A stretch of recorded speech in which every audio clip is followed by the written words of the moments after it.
मनुष्य के जीवन में जब तक अध्यात्म नहीं होता तो जानवर होता है। वो मनुष्य रूप में वो राक्षस होता है, वो जानवर होता है, क्योंकि उसको पता ही नहीं धर्म किसे कहते हैं, अध्यात्म का पता नहीं, तो डर किसका उसको। देखो, डर जब तक भगवान का और धर्म का नहीं होगा तब। हम एक किसान की बात करें, उसने 100 रुपए का गेहूं बेचा और 110 रुपए आ गए उसके पास। तो जब घर में गिना गया तो 110 रुपए थे।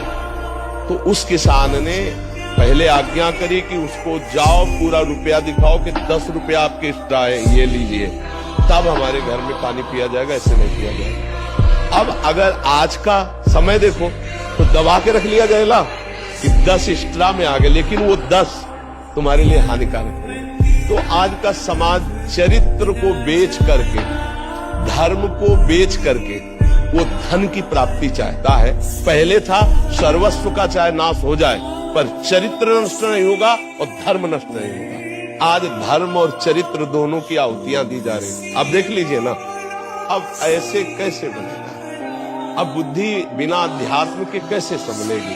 अब और समस्या ये है कि अध्यात्म का सही अर्थ तभी आपको समझ में आएगा जब हम अध्यात्म में स्थित हो, हमारे अंदर अर्थ लोलुपता ना हो, हमारे अंदर भोग लोलुपता ना हो, तो हम समाज को अध्यात्म का दर्पण दिखा सकते हैं। लेकिन यदि अध्यात्म को हम बेचते हैं तो अध्यात्म का रंग नहीं चढ़ेगा। ऐसे अध्यात्म को भी पाखंड में बदला जा रहा है।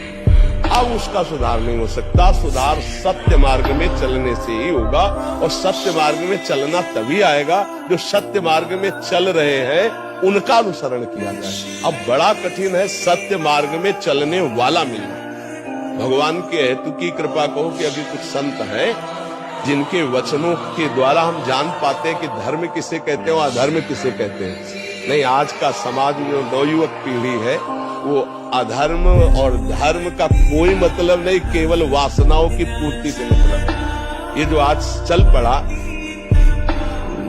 फिर हम वहीं पहुंचाते हैं, बॉयफ्रेंड गर्लफ्रेंड, ये जो सब चल पड़ा है, इसमें बहुत हानि हमारे समाज की है, क्योंकि व्यभिचार का स्वभाव बन गया।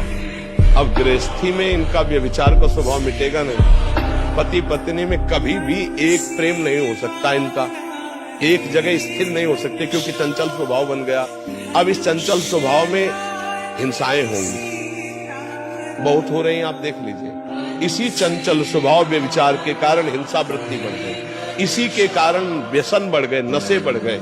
किसी ने किसी को धोखा दिया, किसी ने किसी को धोखा दिया, कोई किसी तरह ब्लैकमेल कर रहा है कोई, तो ये गंदगी बढ़ती चली जाएगी।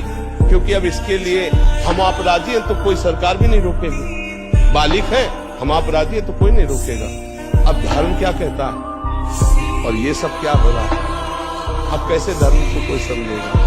यहाँ हमारे भारत में चरित्र की रक्षा के लिए जब देखा कि अधर्मी आ रहे हैं और हमारा स्पर्श करेंगे, तो हजार हजार की संख्या में आग में अपने शरीर की आहुति दे दी, लेकिन अधर्मियों को छूने नहीं दिया शरीर।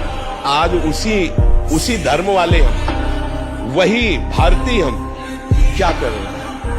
क्या करें? जरा विचार करके देखिए। बोले इससे ब्रेकअप हो गया, उससे मित्रता हो गई, उससे ब्रेकअप हुआ, उससे मित्रता हुई। थोड़ा सभ्यता की भाषा में बोल रहे हो, जरा गांव की भाषा में आके बोलो, इसको क्या कहोगे आप? अब वो चरित्र भला तुम्हारा जो नष्ट हो गया, वो तुम्हारी बुद्धि को अशुद्ध कर देगा, तुम्हें आगे कैसे बढ़ने देगा? अब तुम परोपकार करोगे? नहीं। बच्ची है जब चंचल हो गई तो कईयों को ब्लैकमेल करती है, बच्चा है जब चंचल हो गया तो उसको ब्लैकमेल कर रहा है, और जब वो नहीं संभल पाए तो अपने जीवन को नष्ट कर रहे हैं, घोर व्यसन कर रहे हैं, ड्रग्स है, नशेबाजी है। तो ये एक जगह नहीं, बहुत अच्छे स्तर में फैल रहा है, नहीं फैल रहा है।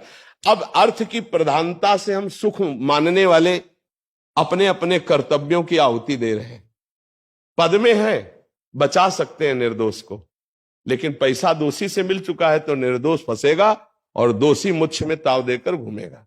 तो अब जब वो धन जाएगा उनके यहां, तो उनके घर में हाहाकार मचाएगा, और वो यहां के खड़े होकर रोते हैं, जिनको तुम बहुत बड़े पदाधिकारी समझते हो और बहुत सम्मान होता है। वो जब एकांत में यहां होते हैं ना, तो ये लोग जानते हैं कि कितने मोटे आंसू और कैसी उनकी भाषा निकलती है।